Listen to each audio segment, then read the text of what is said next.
Bismillahirrahmanirrahim. Assalamualaikum warahmatullahi wabarakatuh. Halo semuanya. Balik lagi ya bersama saya Nurul Hadi Fauzi di channel Ngapakpedia.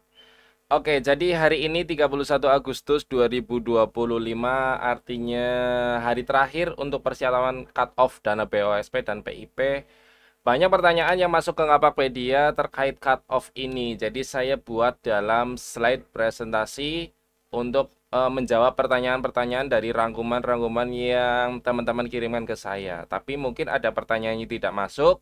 Nanti silakan teman-teman sampaikan aja di kolom komentar. Oke, mari kita bahas pertanyaan-pertanyaan seputar cut-off 31 Agustus 2025. Yang wajib dan tidak wajib diselesaikan itu yang mana ya? Oke.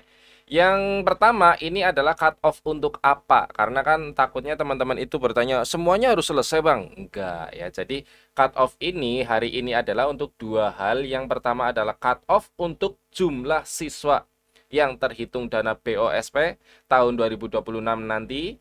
Kemudian cut off untuk usulan PIP di semester 2 ini gitu ya. Nah, itu dua cut off untuk hari ini. Oke. Terus mulai masuk ke pertanyaan dan jawaban seputar cut off nih, teman-teman. Pertanyaan yang pertama, yang paling umum atau yang paling ditakutkan. Jika tidak bisa sinkron sama sekali gimana? Nah, jawabannya adalah maka dana BOS dan PIP akan bermasalah. Itu kalau teman-teman belum pernah sinkron sama sekali ya. Kalau belum pernah sinkron sama sekali, maka dana BOS-nya bermasalah. BOSP tahun depan bisa berkurang atau bahkan tidak dapat sama sekali. Dan PIP semester ini juga tidak ada usulan. Gitu, teman-teman. Pertanyaan selanjutnya, yaitu apakah tarik data sama dengan sinkronisasi untuk teman-teman operator baru? Mungkin ada yang bertanya seperti itu kemarin ya. Jadi tidak ya, tarik data itu berbeda dengan sinkronisasi. Dan ini sudah ada video penjelasannya di YouTube Ngapakpedia. Kalian bisa simak aja terkait apa bedanya tarik data dan sinkronisasi by Ngapakpedia gitu ya. Silakan disimak. Pertanyaan berikutnya, residu apa saja yang ngaruh terhadap dana BOS? Nah, ini juga banyak banget. Waktu saya live semalam itu banyak sekali yang bertanya. Yang pertama adalah residu NISN ganda yang sama-sama aktif ya. Jadi satunya aktif di sekolah A, satunya aktif di sekolah B gitu. Kemudian residu yang NISN-nya kosong ya. Benar-benar kosong, di beranda juga tidak ada NISN-nya. Ini di Verval PD ngeceknya ya. Sekali lagi ngeceknya di Verval PD. Dan yang terakhir adalah residu NIK ganda sama-sama aktif. Tapi ini masih ragu. Cuma semalam ada yang menyampaikan kemungkinan NIK ganda juga ikut terhitung. Karena dulu pernah saya ada jumlah siswanya itu dana bosnya berkurang satu. Padahal semua siswa sudah ada di Verbal PD. Dan sekarang ternyata muncul NIK ganda itu satu anak. Kemungkinan seperti itu. Gitu informasinya ya. Nah, selain tiga ini kemungkinan aman dan tetap terhitung dana BOS kalau sudah tersinkronisasi tentunya ya. Jadi misalnya residu rombel, residu nama ibu, residu dan lain sebagainya, tempat lahir, tanggal lahir itu insya Allah aman ya. Kemudian pertanyaan selanjutnya yaitu apakah untuk pencairan TPG juga cut off-nya sekarang? Nah, ini juga banyak yang nanya apakah TPG juga sekarang cut off-nya? Tidak. Ya, jawabannya adalah tidak. TPG itu mengalir, jadi update-nya bertahap, jadi setelah cut off masih bisa gitu, teman-teman ya. Selanjutnya, apakah konfirmasi bantuan IFP juga harus sinkron sekarang? Nah, ini juga banyak yang ditanyakan. Eh, tidak. Jawabannya. Harus sinkronnya iya, tapi harus sekarangnya tidak. Bisa setelah cut off sinkronnya ya, teman-teman. Oke, sekali lagi sebelum saya lanjutkan ke pertanyaan berikutnya, teman-teman wajib menonton video ini sampai dengan selesai. Tidak boleh di skip karena takutnya ada pertanyaan yang terlewat.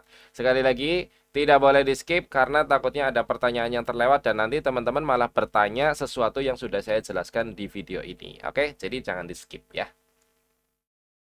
Pertanyaan selanjutnya, setelah edit residu apakah harus sinkron? Jawabannya adalah tidak harus sinkron, tapi cukup tarik data. Dan tidak harus sekarang juga. Kalau perbaikan itu yang penting di Viral PD-nya udah berubah, maka untuk masuk ke Dapodiknya bisa setelah cut off, nggak apa-apa tarik datanya ya. Semalam banyak yang nanya begitu juga, Bang, di Verbal PD udah benar, saya harus sinkron nggak gitu ya. Tidak jawabannya ya, tarik data saja boleh, tapi setelah cut off dilakukannya juga nggak masalah. Kemudian pertanyaan berikutnya, NISN sudah ada di Verbal PD, Bang, tapi belum ada di Dapodik. Nah, ini biasanya untuk siswa baru atau siswa input manual gitu ya. Silakan saja kalau bisa, ini sekali lagi kalau bisa, input manual aja di Dapodik dengan salin dari Verbal PD. Caranya copy paste ya. Di copy dari Verbal PD kemudian input di Dapodik gitu teman-teman. Tapi kalau tidak bisa ya silakan tarik data saja. Silakan tarik data saja begitu ya. Pertanyaan selanjutnya, Dapodik yang benar versi yang mana? Nah, ini juga semalam banyak yang nanya ya teman-teman. Dapodik itu semuanya benar versinya, mau ada bintangnya, ada titiknya 2, titiknya 1, cuma 2026 itu bisa dipakai ya. Intinya kalian fokus saja pada siswa masuk ke Verbal PD ya. Kalau siswanya udah masuk ke Verbal PD, mau versi Dapodiknya berapa aja udah nggak usah dipikirin ya. Jangan diambil pusing. Pertanyaan selanjutnya. Data siswa berbeda antara Dapodik dan Verbal PD. Kasus ini dialami beberapa sekolah ya. Jadi di siswa di Dapodik dan SP Datadik misalnya 100, tapi di Verbal PD cuma 98, hilang 2 gitu ya. Nah, ini jawabannya adalah silakan koordinasi dengan dinas ya jika terjadi perbedaan data, karena biar admin dinas yang ngecek data siswanya itu yang 2 kemana gitu ya. Jadi ke dinas. Pertanyaan berikutnya, mana patokan untuk dana BOSP? Nah, ini juga banyak yang ditanyakan. Saya sendiri menjawabnya masih ya 75% yakinnya lah ya. Bahwa kemungkinan terbesar adalah data di PD Data atau di Verbal PD. Jadi bukan di Dapodik ya, atau bukan di SP Datadik, tapi di Verbal PD atau PD Data gitu. Tapi PD Datanya saya buka maintenance terus teman-teman. Nah, makanya kita bisa lihatnya adalah di Verbal PD gitu ya. Pertanyaan selanjutnya atau kemungkinan ini yang terakhir sih. Oh, belum terakhir. Kalau sinkron gagal terus tapi siswa masuk ke Verbal PD apakah aman? Nah, ini juga semalam banyak yang terjadi. Bang, saya sudah sinkron tapi saya lagi sinkron tapi gagal. Setelah saya cek ternyata di Verbal PD udah masuk gitu ya. Itu jawabannya adalah kemungkinan besar itu sudah sangat aman teman-teman. Kalau sudah masuk ke Verbal PD mah aman ya. Kita lanjut lagi. Tadi ini sudah kita lanjut. Berapa lama data siswa masuk ke Verbal PD setelah sinkron? Nah, ini juga banyak yang ditanya. Misalnya, Bang, saya baru bisa sinkron gimana? Ya, enggak apa-apa ya. Jadi, paling cepat itu 1 kali 24 jam itu kemungkinannya seperti itu. Terus, gimana Bang kalau saya bisa sinkronnya tanggal 31 sedangkan masuk Verbal PD-nya 1 kali 24 jam? Itu kan munculnya, ya muncul di Verbal PD-nya. Jadi, kemungkinan kalian tetap diusahakan saja sinkron, enggak masalah. Karena kan yang dilihat itu data pengiriman ya.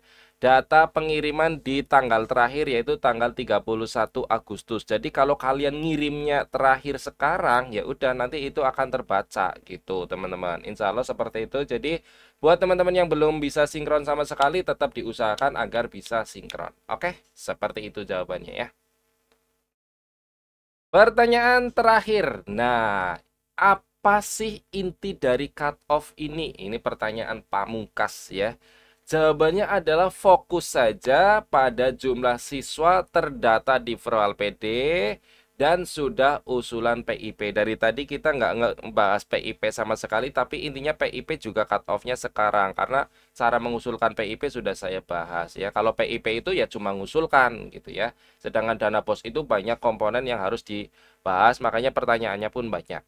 Ya, jadi inti dari cut off saat ini adalah fokus pada jumlah siswa agar masuk ke Verbal PD, kemudian sudah mengusulkan PIP. Untuk yang lainnya bisa setelah cut off. Konfirmasi bantuan IFP bisa setelah cut off. Ngurus TPG atau jam mengajar guru bisa setelah cut off.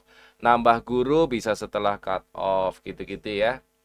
Dan lain sebagainya. Oke, terima kasih teman-teman.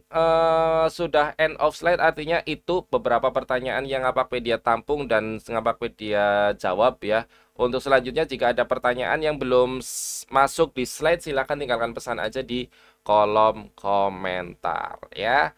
Tetap tenang, tetap santai. Semoga yang belum selesai mengerjakan atau sinkron bisa segera terselesaikan ya.